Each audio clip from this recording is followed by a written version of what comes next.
আসসালামু আলাইকুম প্রিয় দর্শক। আশা করি সবাই ভালো আছেন। আমি অনেকদিন পর আপনাদের সামনে উপস্থিত হয়েছি। তো আমি মনে করি যে এই বিষয়টি আসলে অনেক বড় ধরনের চিন্তা করার সময় হয়েছে জনগণের। সেইজন্য আমি আপনাদের কাছে একটি অনুরোধ নিয়ে ভিডিওটি করতে এসেছি। তার আগে বলে নিই যে ইতিমধ্যে দেশে অনেক বড়, বড় ঘটনা ঘটেছে। হাদিকে গুলি করে শহীদ করা হয়েছে। বিএনপির ভারপ্রাপ্ত চেয়ারম্যান তারেক জিয়া দেশে ফিরেছেন। আরো সবচেয়ে বড় ঘটনা হচ্ছে আমাদের দেশের আপামর জনগণের নেত্রী বেগম খালেদা জিয়া দলমত নির্বিশেষে উনি একজন মহান নেত্রী, এটা অস্বীকার করার কোনো উপায় নেই। আপসী নেত্রী, সত্যিই উনি আপসী নেত্রী। উনি দেশের সাথে কোনোদিন বেইমানি করেনি। দেশকে পরশক্তির কাছে, অপশক্তির কাছে বিক্রি করার চিন্তা করেনি। উনার মতন একজন নেত্রীকে আমরা হারিয়েছি। তো উনার রুহের মাগফিরাত কামনা করছি।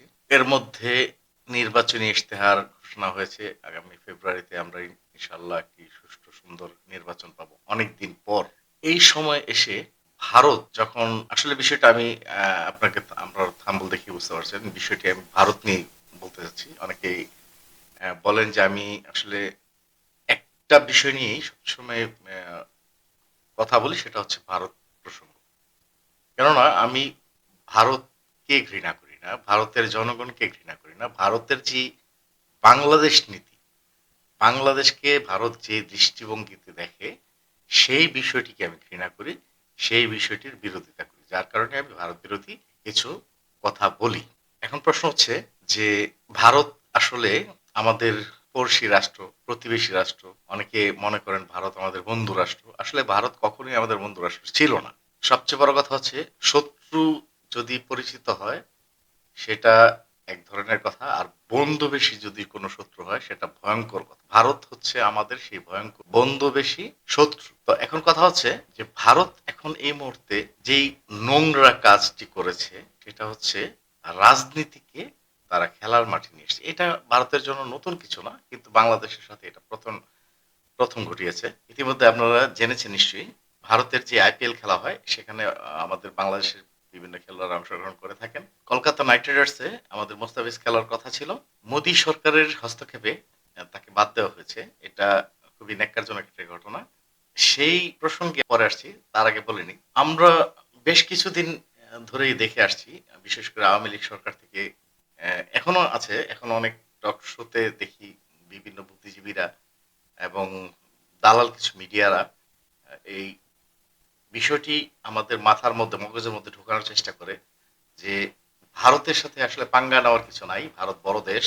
বাংলাদেশকে আহ, দখল করে, যে কোনো সময় দখল করে আমাদের ঢাকায় এসে চা খেতে পারবেন, এরকম নানান প্রসঙ্গ তারা আমাদের মস্তিষ্কে ঢুকিয়ে রাখে। যেমন ভাবে আমাদেরকে বিগত সরকারের আমলে বুঝিয়েছেন যে ভারত যদি আমাদেরকে পেঁয়াজ না দেয়, আলু না দেয়, বিভিন্ন খাদ্য প্রসঙ্গ না দেয়, তাহলে আমরা না খেয়ে মারা যাবো। তো এই ১.৫ বছরে আমার মনে হয় পেঁয়াজের দাম কেউ অতিরিক্ত টাকা দিয়ে কিনতে হয়নি।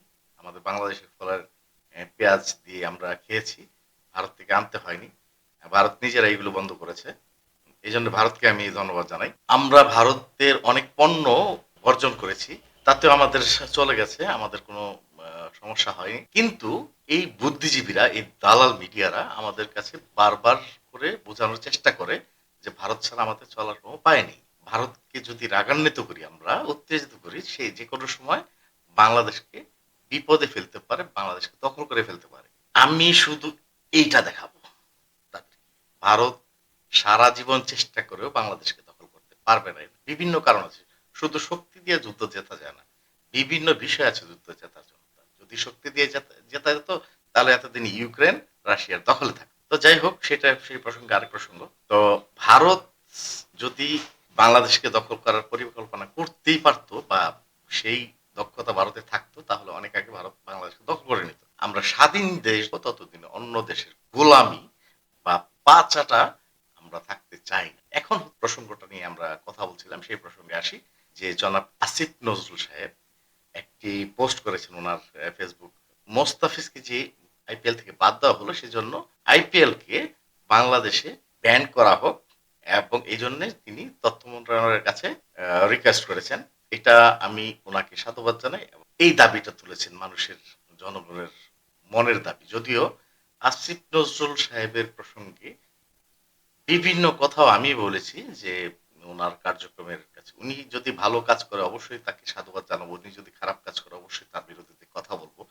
এখন যদি আসিফ নজরুল সাহেব না, এখন যদি জাফর ইকবাল সাহেবও এই কথা বলতেন, আমি ওনাকে ধন্যবাদ জানাতাম। ওনাকে এইজন্যে ওনাকে লাইক দিতাম। কেননা আমি আসলে আরেকটা বিষয়ে বলি যে আমরা অনেক ইউটিউবারকে অনেককে আমাদের মতন যারা কনটেন্ট ক্রিয়েট করে তাদেরকে দেখেছি যে বাংলাদেশে ভারত বিরোধী বিশেষ করে আমি একজনের নাম অবশ্যই বলবো সেটা হচ্ছে তারেক তারেক বলতে তারেক বললে অনেকেই সহজে চিনে যান সরি টু সে আমি আসলে কিভাবে ব্যঙ্গ করে বলতে চাই না আপনাদের বোঝানোর জন্য বলছি যে এই তারেককে আমি আহ, অনেক দিন এই ভারত বিরোধী আন্দোলনের সাথে জড়িত হতে দেখেছি আমার কাছে এই জন্য ওই ব্যক্তিটাকে খুব ভালো লেগে উনি যখন একটা দলের ঘোষণা করেছেন আমজনতার দল আমি ফেসবুকে ওনাকে ওয়েলকাম জানিয়েছি কিন্তু ইদানিং দেখতে পাচ্ছি উনিও আমি জানি না উনি বিক্রি হয়ে গেছেন কিনা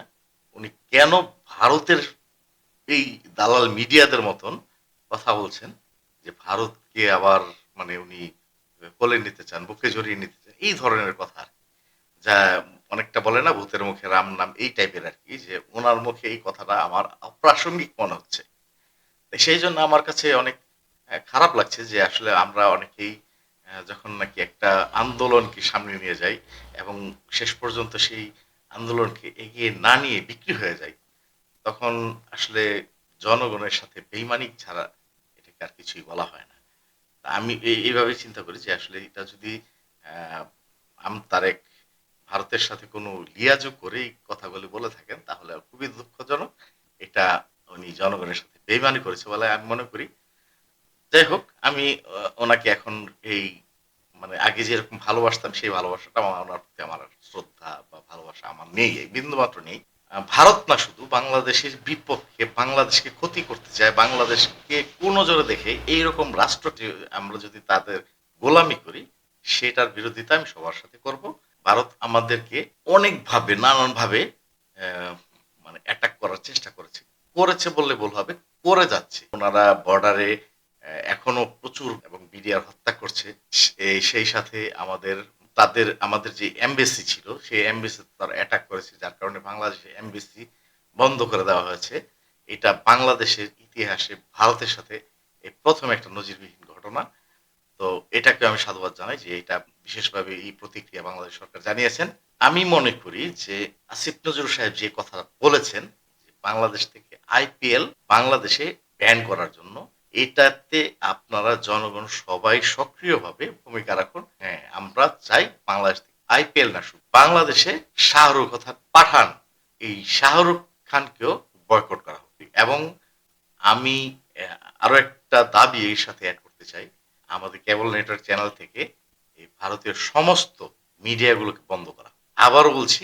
বাংলাদেশে ভারতীয় সকল মিডিয়াকে ব্যান করা হোক এবং সামনে যেই নির্বাচন আসছে আমি মনে করি আমরা আশা করি আমরা আহ, স্বপ্ন দেখি এই সামনে নির্বাচনটা হবে বাংলাদেশের ইতিহাসের সবচেয়ে সুন্দর গঠনমূলক একটি নির্বাচন কেননা এখানে অন্তত পক্ষে নোংরা যে রাজনৈতিক দলটা ছিল বাংলাদেশের সেই দলটা অংশগ্রহণ করতে পারবে না তারপরও অনেক নোংরা রাজনীতিবিদ রয়েছেন যারা চিন্তা ভাবনা করছেন আবার সরকার গঠন করে তারা বাংলাদেশের মানুষের টাকাকে দুর্নীতি করে লুটপাট করে তারা আরো বড় হবে হোক তাতে কোনো সমস্যা নেই কিন্তু বাংলাদেশের রাজনীতিরা বাংলাদেশিদেরকে বিক্রি করে দিবে বাংলাদেশে মানচিত্রকে বিক্রি করে দিবে এটা আমরা কখনোই মানতে পারি না তো সেই জন্যে আমি আপনাদের কাছে সবার কাছে অনুরোধ করব যে আগামী নির্বাচনে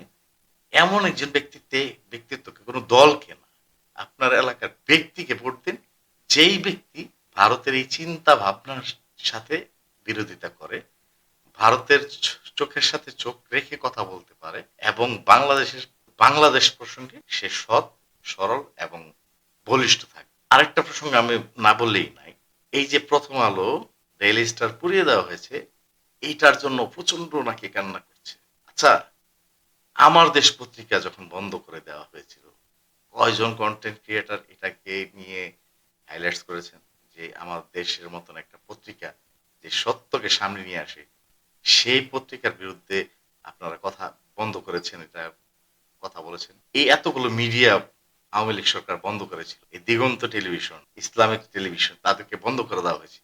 তখন আপনারা কয়জন চিৎকার চেঁচামেচি করেছেন? এই ভারতের দালাল, আবার বলছি এই ভারতের দালাল বাংলাদেশকে, আমাদের দেশকে লুটপাট করে, আমাদের দেশের ঐতিহ্য নষ্ট করে, আমাদের দেশকে ধ্বংস করার যে প্রতিজ্ঞা নিয়ে এই এজেন্ট, এই ডেইলি স্টার এবং প্রথম আলো কাজ করে যাচ্ছিল, তাদের অফিস কত সুন্দর, কত বড়, এটা আমার দেখার বিষয়। তাদের অফিস বেহেশতখানা থাকুক, তারা আমাদের দেশের শত্রু ছিল। তাদেরকে আমাদের দেশের এই রাজনীতিবিদরা, যারা ভারতের গোলামি করে, তারা তাদেরকে প্রভুভাব, তারা ডিসিশন দিত কোনটা কোথায় কি করতে হবে। সেই পত্রিকাকে পুড়িয়ে দিয়েছে। এটা সবচেয়ে বাংলাদেশের জন্য একটা উপকারী বিষয় হয়েছে। এটা নিয়ে নাকি কান্না করার কিছু নেই। হ্যাঁ, আপনারা অনেকেই জানেন না এই মুহূর্তে বাংলা এডিশনকে বাংলাদেশে নিষিদ্ধ করা হয়েছে। এটা বাংলাদেশের সরকারের জন্য প্রচন্ড খারাপ একটা, যারা এখনো বাংলাদেশকে ভালোবাসে, বাংলাদেশের পক্ষে কথা বলে, তাদেরকে বন্ধ করা হয়েছে। আমি আরেকটা খবর আপনাদেরকে দিচ্ছি যে বাংলাদেশ ক্রিকেট বোর্ড আইসিসিকে চিঠির মাধ্যমে জানিয়েছে নিরাপত্তার কারণে ভারতে বাংলাদেশ বিশ্বকাপ খেলতে যাবে না। এখনো এটার চিঠির কোনো উত্তর আসেনি। তবে এটার জন্য বিসিসিকে, বাংলাদেশ ক্রিকেট বোর্ডকে অনেক অনেক অভিনন্দন এবং শুভেচ্ছা জানাচ্ছি যে এই সুন্দর একটি প্রতিবাদমূলক চিঠি ওনাদেরকে দেওয়ার জন্য। তো ভাই, আপনাদের সবার কাছে আমার রিকোয়েস্ট থাকবে, একজন বাংলাদেশী হিসেবে আমি বাংলাদেশকে ভালোবাসি। আপনি যদি বাংলাদেশকে ভালোবাসেন, দল মত নির্বিশেষে আগে দেশের কথা ভাবুন, আগে আপনার সম্মানের কথা ভাবুন। অন্য দেশের সাথে বন্ধুত্ব করব আমরা, কাঁধে কাঁধ, চোখে চোখ রেখে কথা বলবো। সেই সম্পর্ক থাকবে আমার। কোনো গোলামির সম্পর্ক কোনো দেশের সাথে আমাদের থাকবে না। আপনারা সবাই আওয়াজ তুলুন, বাংলাদেশে সমস্ত ভারতীয় মিডিয়া বন্ধ, বয়কট, ভারতীয় কোনো চ্যানেল, সমস্ত চ্যানেলকে বয়কট করুন। আর কিছু বলার নেই। ভবিষ্যতে অন্য কোনো বিষয় নিয়ে আবার দেখা হবে ইনশাল্লাহ। আসসালামু আলাইকুম।